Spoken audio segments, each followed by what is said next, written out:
Hi, it's Steve and Caleb from Brownells and Bobby Tyler from Tyler Gun Works in Texas with another edition of Smyth Busters. And today we're going to look at a real myth, the myth that the average person cannot afford a custom gun. Bobby, is that true? Let's find out. Let's find out. Let's go through the process. Let's do it. We've got an actual work order here and we're going to sit down and decide what it would take to turn that Ruger Blackhawk into something beautiful. So basically any build, we sit down with a build sheet and a base gun, which we have here. As you'll see, we've got a lot of options here. If anybody wants to dive into it, let's start talking about some different options. The first thing we're going to do is we're going to go through our caliber. We're going to stick with the 45 Long Colt. That's a good caliber. Especially in a Ruger. So let's stick with the 45. And then our first option on here is, do we do an accuracy package? Well, you guys know my thoughts on that. Of course. If we're gonna go to the trouble to build it, we're gonna do it right. That's going to happen. So we're gonna do an accuracy package and an action job. Okay. Okay. Now, what's the accuracy package? So the accuracy package is we'll do barrel crown, we do the forcing cone, we make sure the cylinder and the barrel are aligned, we set the cylinder gap. Okay, so you even set the barrel back if need be? Absolutely, yeah. And so that's just a no-brainer. The action job is correct timing. Mm-hmm. It's 2.5 pound crisp brake, and just the basic overall alignment of all the parts, and a complete action job from basically from the timing all the way down to the spring. I mean, to 100% timing is what that is. When you close that barrel gap, you probably have to face off that cylinder or at least check it for... You do. But in doing all this, we're able to maintain all the velocity, and we're not having anything escape out, because the only downfall is, and if you're going to get to this point and order a custom revolver, surely you're going to care for it, clean it, and maintain it. Oh, I would hope so. You know, if you... So here's the downfall to it. If you don't clean it, and we have a tight cylinder gap, eventually you get some buildup, and you'll get to where, as you rotate the cylinder, you'll have some drag. Right. Right. And that's when you've established zero endshake too. Correct. Yeah. Which is another factor. So let's talk about, a lot of these, they'll come in long barrel. Right now, kind of the fad is a little shorter barrel. Oh, yeah. What do you guys think on? I have been into the short barrels lately, the 4 5/8, 5-inch. Does that sound in that range? Let's cut the barrel down then. Yeah, that sounds perfect. I like the look of it coming, right close to that ejector and rod housing. Great. So that'll give us the opportunity also to install a custom front sight. Right. So let's go in, cut, barrel, 4 5/8. And so I like a narrow front sight. Okay, so let's install. It's much easier to see at my age. So we've got two options. We've got your fixed front sight, like this one, or we can go with one of the Freedom Arms bases, and we can have interchangeable blades that can come out of that, where, say, one day you want a gold bead, the next day you want just a solid black with a narrow, thin front blade. That's a good option. Yeah, I'm sold on that one. I like How about that. you? I've got a Smith & Wesson that has those plug-in sight inserts, and that's Done. great. Let's do it. So we're going to go with a Freedom base with 2 blades. Okay, so are there grips on the gun? Yes. Well, we've got that covered. We've got our action accuracy. We're cutting the barrel down. Okay, we've done most of the internal stuff. Let's go ahead and attack the rear sight while we're at the front sight. So this is the factory aluminum rear sight, and what I've noticed at times when you're shooting long range with a handgun, say we're going to set this up to shoot at least 50 yards. The front sight will have some spring to it when it shoots. I mean, the rear sight, I'm sorry, will have some spring to it when it shoots, and it won't reset to the exact same place. And at 15 yards, 10 yards, it's unnoticeable. Right. At 50 yards, it's quite noticeable. I bet. And so, I mean, we're building a custom revolver, let's just go ahead and throw a Bowen rear on it. Let's Right. give it He every. makes some excellent sights. I'm not willing to cut any corners here. And that presents you with a really crisp Okay. sight picture too on that. Yeah, absolutely. And they're available for double action revolvers as well, like Smith & Wesson's. All right, let's go with the Bowen rear. We've got a couple other options laid out here. The belt mount and base pin. Most people understand, but let's kind of jump into it. Do you understand how that pin's oversized and it helps Right. just provide a perfect pivot area for that cylinder to rotate on? Yep, absolutely. Absolutely. And that actually plays an important role when we're setting cylinder gap and traveling true and, all these different things. So It makes it harder for crud to get in there too with that tighter fit. it does. Yeah, and it's just another one of those things. We're doing the action job, we're doing the accuracy job. There's no point in compromising on the sights and something Absolutely. like that. So Let's go for it. makes perfect sense. Belt mount and base pin. And we didn't really get into how much polishing and stuff goes on the inside to make that thing click, click, click nice and Right. smooth when you cock it. There's a lot more going on. There in is. So the other item we've got laid out here that's kind of a non-negotiable item for me Okay. is some of these will come with a aluminum ejector. Standard equipment. Yep. And it's good, it's functional, it works, but we're building a custom revolver. Yeah. So let's take that part, let's add a steel. Just a little bit tougher. And I don't mind a little extra weight on the barrel. Right. Personally, if it's a big caliber, Okay. don't mind that a bit. So let's ride up a steel ejector rod housing. Okay. It's not that expensive anyway. Nah.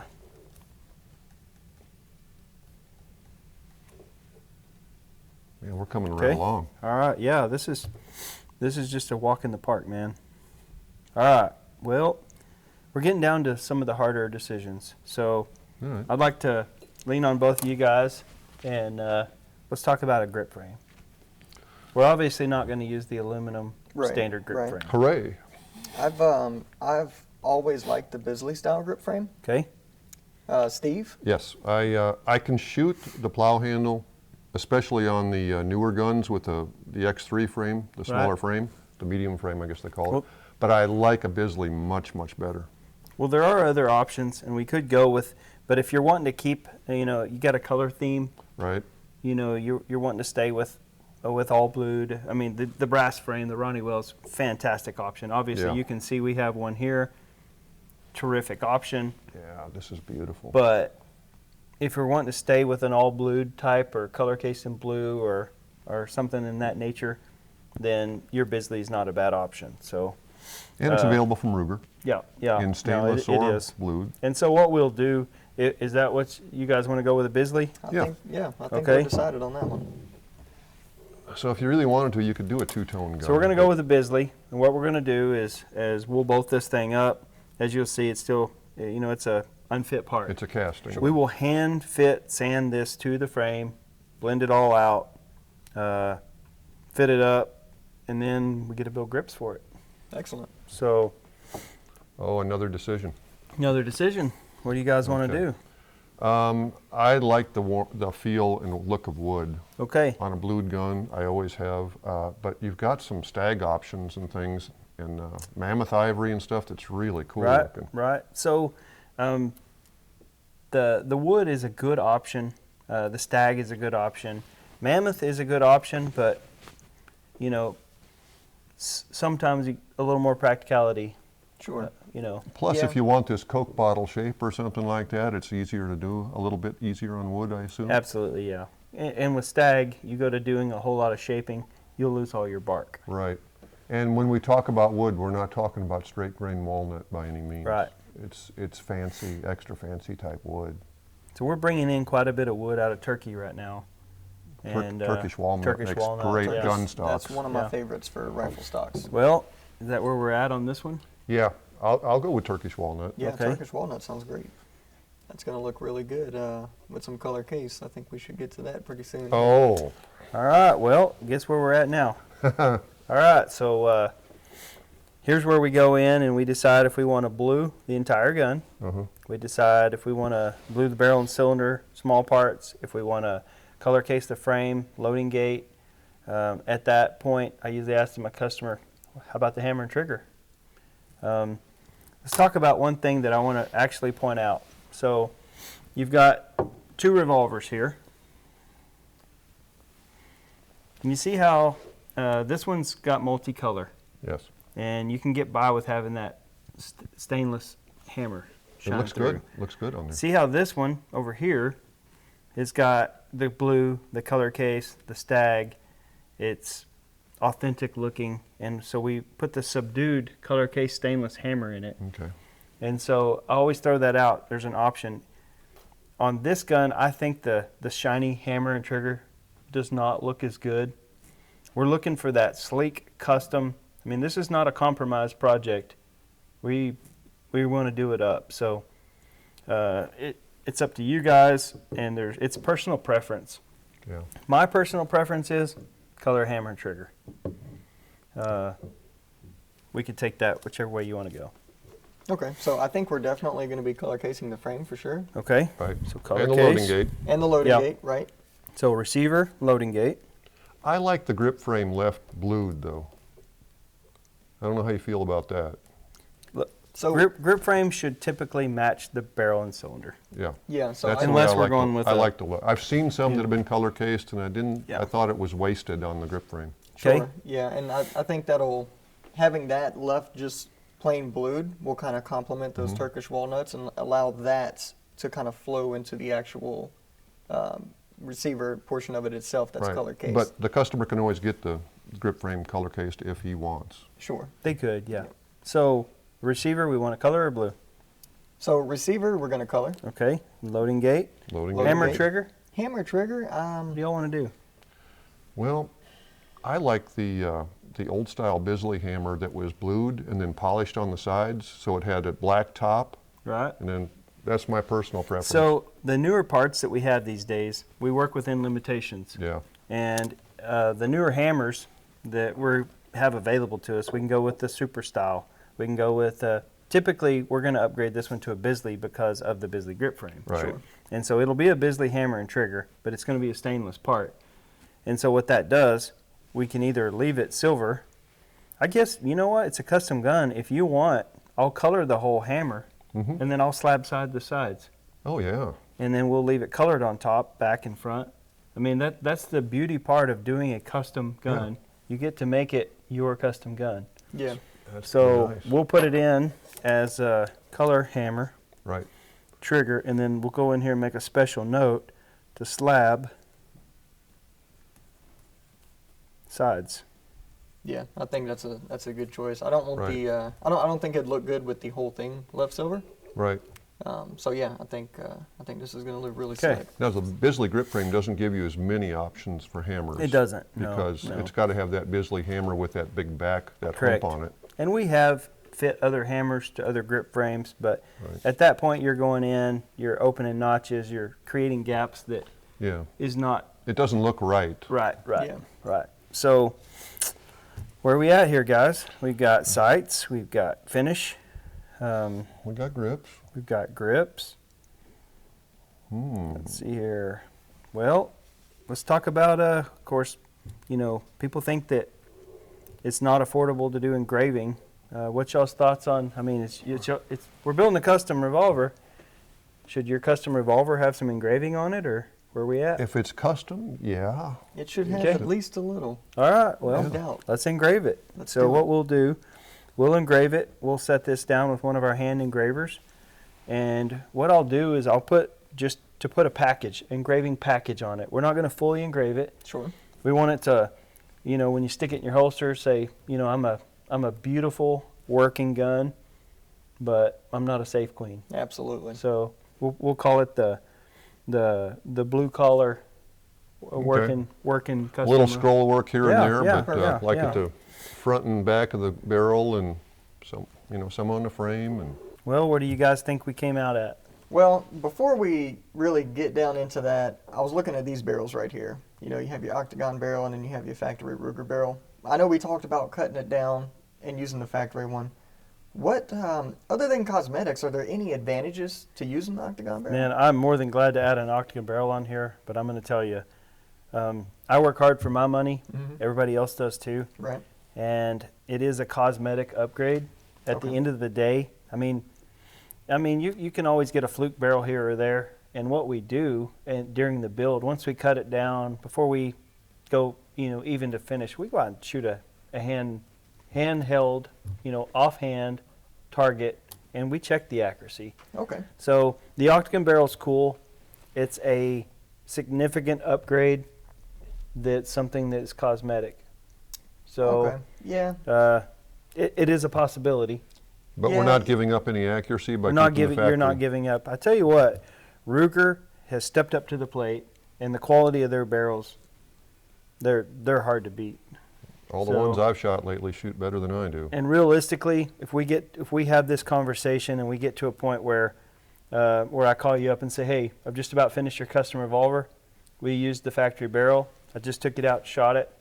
It didn't shoot worth a darn. I just threw it away, and I'm building you a custom barrel, because at the end of the day, if I won't put it in my safe, you're not going to put it in yours. Okay. Right. Perfect. So, Yeah. Well said. So Okay. I think with that being said, we'll for the purpose of this build, we'll stick with the factory barrel. well, let's talk about where we need to be here. Okay. Have you guys kind of kicked around a Well, budget? it seems like when you compare it to like a custom 1911, which is $3,000, $4,000, $5,000 for a full custom job, there seems to be more work going on here. Please don't take it wrong, 1911 guys. I got a lot of them myself, but there's a lot going on. Well, So- in any build, there's such a variety of steps that no one ever sees. Right. Whether you're building custom 1911s, custom revolvers, custom rifles, the behind the scenes, that's the part that really means a lot too. That's what makes them feel different when you pick them up. And shoot. Yep. So, Yeah. I mean, I wouldn't. I would expect anywhere between 35 to 5,000, or 3,500 to 5,000 would be average for a custom gun. Being we've done engraving and everything, that Okay. wouldn't be unreasonable. Yeah. well, we're coming out, and I'm going to price it two ways to you. Okay. I'm going to price Okay. it to use your base gun. Sure.